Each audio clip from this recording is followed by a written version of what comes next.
wind carried the faint scent of freshly cut grass from neighboring farms, gently swaying the curtains on the window. Patrick sat in his favorite armchair, enjoying the quiet stillness that reigned in their old house. This house, like everything in this town, seemed frozen in time, which suited Patrick perfectly.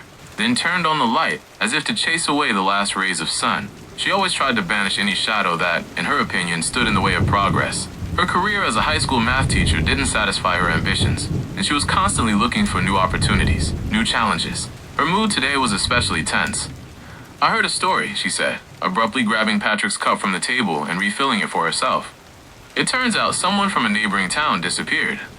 Again, that's the third one this month. The police aren't saying anything, but people are talking. People are always talking, Jen," Patrick said, trying to calm her down.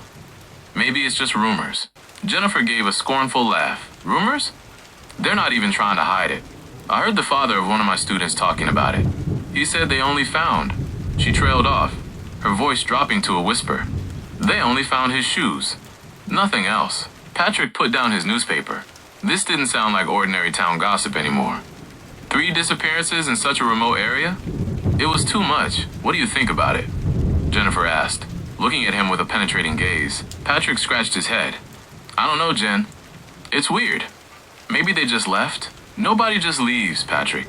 Especially in a place where everything is so predictable. This isn't like someone just went for a walk in the woods and got lost. This is something else. Something strange." She walked to the window, where it had now completely grown dark, and looked at the shadowy silhouettes of the trees swaying in the wind. Her eyes reflected a restlessness that Patrick had never seen before. He knew that her curiosity and persistence would never let her rest until she found the truth. "Listen, Patrick," she said, turning back to him.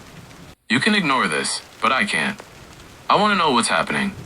And I think we should." Suddenly there was a loud crash outside the window, and something hit the side of the house with force. Patrick and Jennifer looked at each other, their eyes wide with surprise. Patrick immediately reached for his phone, but Jennifer put her hand on his shoulder.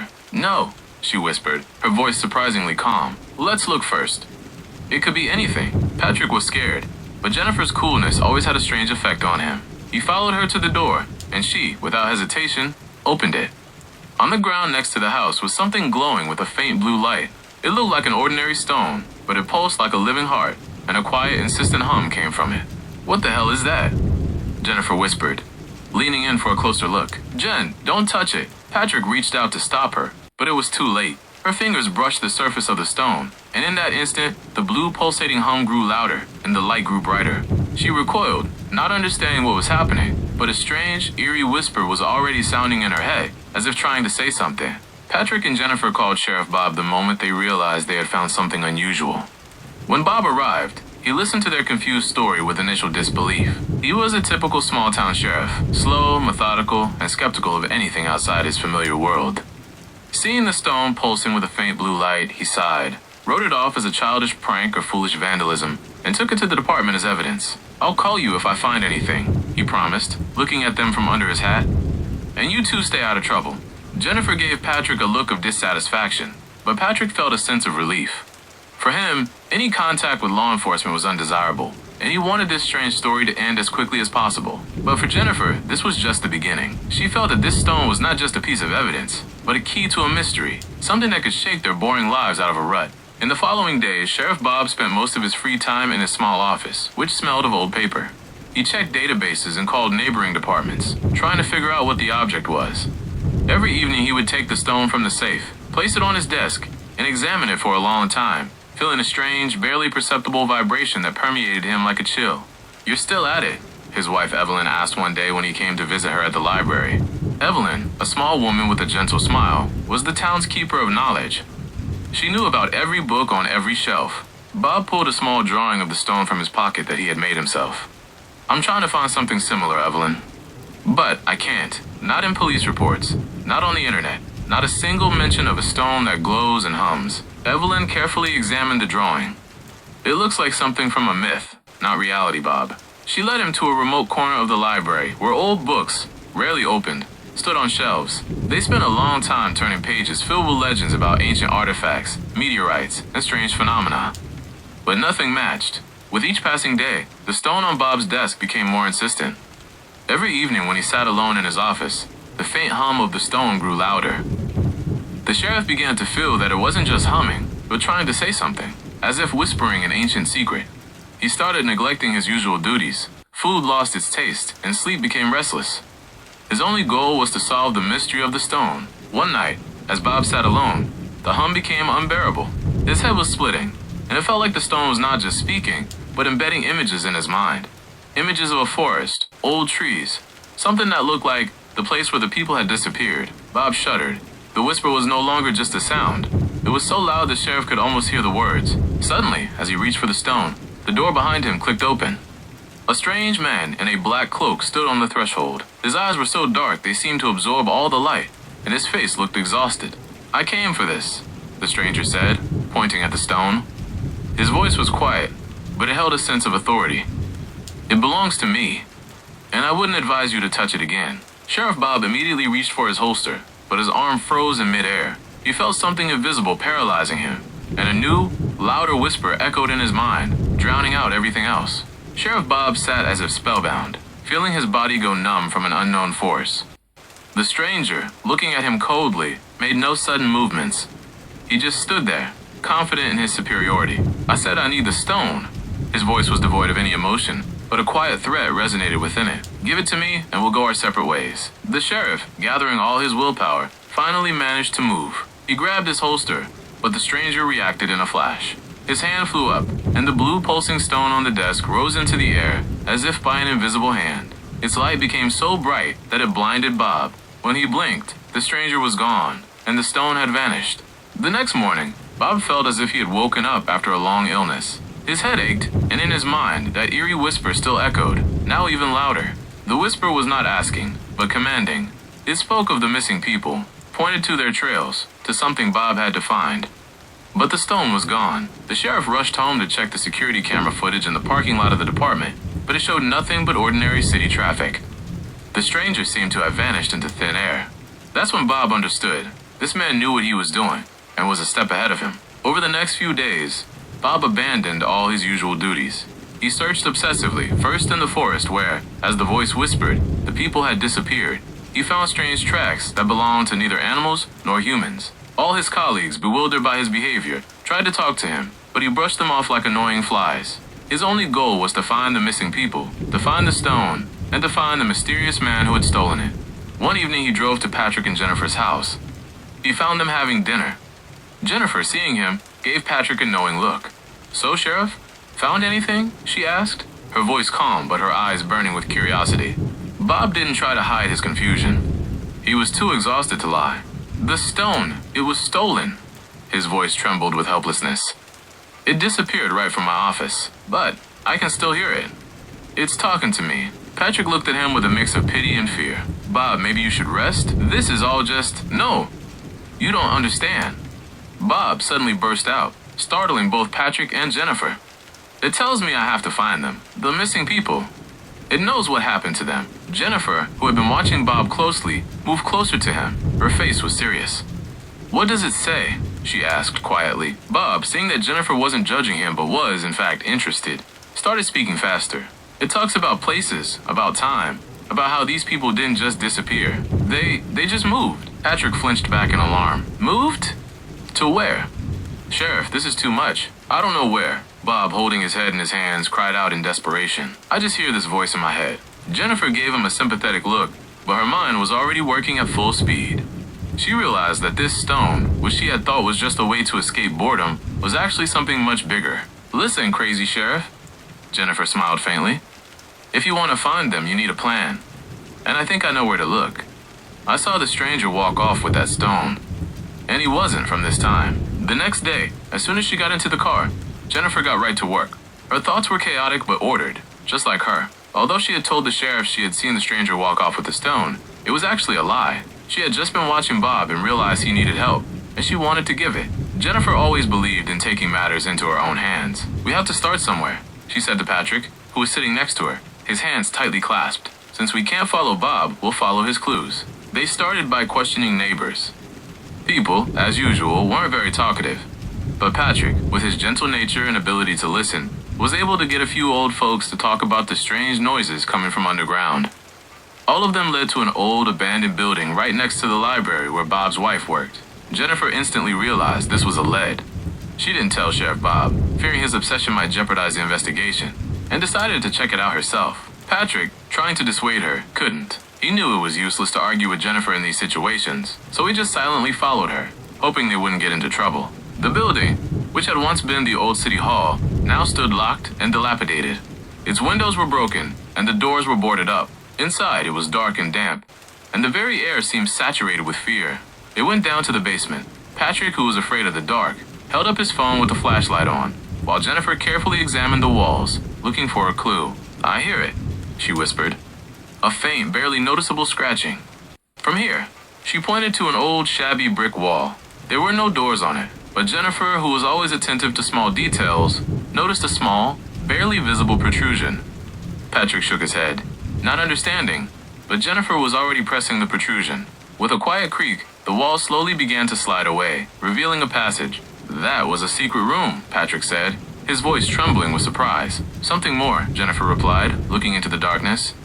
She turned on her flashlight and was the first to step into the passage. Behind the door, they found the missing people. They were tied to chairs, pale and terrified, but alive. Among them was the same student's father Jennifer had heard about. Patrick and Jennifer started to untie them. At that moment, one of the men, the oldest one, looked at them with a terrified expression and, gritting his teeth, whispered, "Don't believe him. Don't trust him. He kidnapped us." Sheriff Bob. Patrick recoiled. He felt the ground giving way beneath him. Sheriff Bob, who had been helping them and looking for the missing people, turned out to be a criminal? The thought simply couldn't compute in his mind. Jennifer, on the other hand, was not surprised. Her face remained calm, but a cold fire flared in her eyes. She felt that this was just the tip of the iceberg, and something was wrong here. If Bob had really kidnapped them, why had he been so obsessed with finding answers? Why had he fallen into despair? What kind of game was this? At that moment, the door behind them opened. On the threshold stood Sheriff Bob, holding the stone, which pulsed even brighter than before. But his eyes were empty. "You shouldn't have come here," Bob said in a voice that sounded foreign, as if he wasn't speaking for himself. Patrick and Jennifer stood still, their hearts pounding in their chests. The gun in Sheriff Bob's hand flashed, and his eyes were empty, like a marionette's controlled by a puppeteer. His voice, echoing in the oppressive silence, was distant and eerie. "You shouldn't have come here," he repeated again. Jennifer, despite her fear, felt that this situation was unnatural. Her sharp mind searched for a way out. She saw the stone pulsing in Bob's hand and realized that it was the source of this strange behavior. "Bob!" she cried out loudly and clearly, and Patrick, startled, looked at her. "Look at yourself. What are you doing? You were looking for these people. You wanted to save them." Patrick, seeing Jennifer's determination, also found the strength within himself. "Bob, you went missing.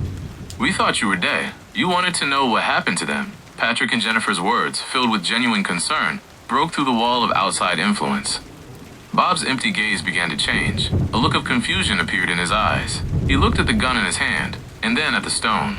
The pulsing light within it went out, as if someone had flicked a switch. Bob lowered the pistol, his hands trembling. He looked around, staring in surprise at the people he thought he had been looking for. What am I doing here?" he whispered, his voice filled with horror. At that moment, behind Bob, his wife Evelyn appeared, walking quietly, the same kind, quiet woman who worked at the library. She held a small, elegant talisman in her hands, similar to the stone that had disappeared. Her face was calm, and her eyes were as cold as ice. "It's all right, dear," she said, and her voice sounded like a melody full of lies. "They ruined everything. I should have just left them at home." Patrick and Jennifer couldn't believe their eyes. Evelyn, the sweet, gentle Evelyn, had turned out to be the puppeteer. Her kind face now seemed like a mask, hiding something sinister. "Was it you?" Patrick whispered. You made him do this?" Evelyn smiled faintly. "I didn't force him. I just helped him. Just like I helped you." Jennifer's words about knowing where to look suddenly took on a different meaning. Or maybe she herself couldn't remember why she had said that. Her memories were as tangled as Patrick's. They looked at each other, trying to remember how they had ended up with that stone in the first place. Bob hadn't brought it to them. They had found it near their house. But why? Their minds cleared, and new memories began to emerge from the fog. They remembered finding the stone by their front door long before the evening they had called Bob. They hadn't thought much of it, but looking at it, they had felt their heads fill with a soft, yet insistent voice, which commanded them to wait. Jennifer, realizing this voice was the same one she had heard when she first touched the stone, understood. You planted it on us." Her voice was full of shock. "And you made us believe we had found it. And you made us call Bob to take it, so he wouldn't find us. Evelyn, as if proud, nodded slightly. You gave in so easily. Just give me the stone, Patrick. I don't want you to interfere with my plans. Bob, who seemed to have just recovered from the shock, looked at his wife. His gaze was full of fear, like an animal trapped in a cage. He couldn't believe his loving Evelyn had turned out to be such a monster. Evelyn stood holding the glowing talisman, her gaze filled with cold determination. These people didn't disappear. Her voice was calm and perfectly clear. They were chosen.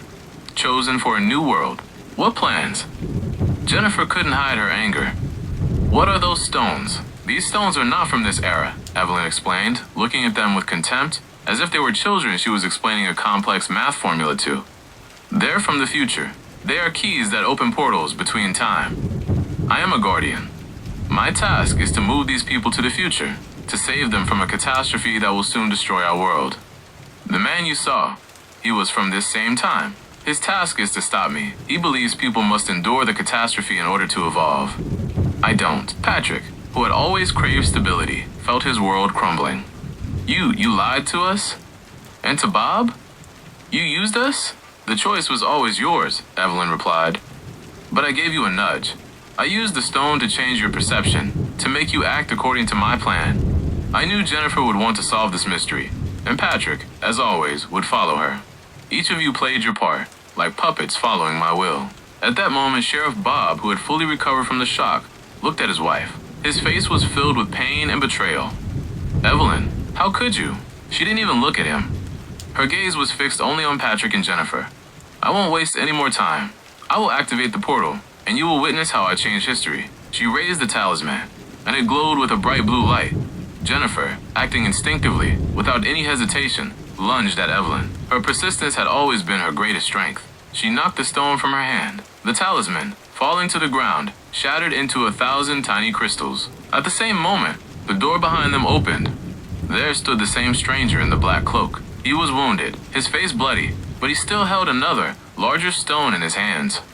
It was what he had been after from the very beginning. He looked at Evelyn, who was stunned, and uttered only one word, no.